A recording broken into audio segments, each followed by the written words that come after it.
Hi guys, in this tutorial I will help you to fix some really strange bug with Unity 3D.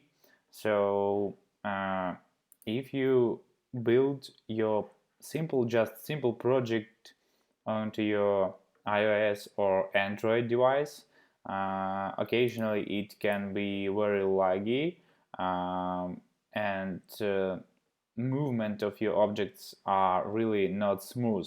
So I will try to help you, and all you need to do to fix it, it just open up your script, make sure it's associated to any object, like put it into your object. As more you can use is add component.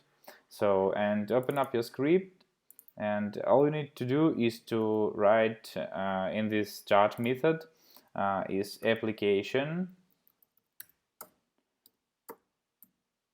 target frame rate equals 60.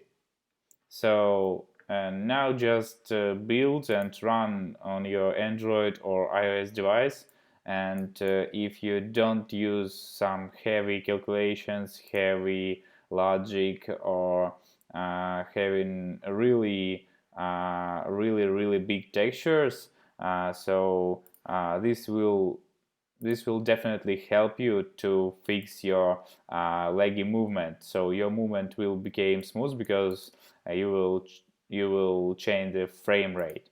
So but if you feel your device is not powerful enough to do like 60 frames per second, you can just change it to 40 or 50 or 40. So that's it. I hope I helped you. So subscribe to the channel. Thanks for watching, guys.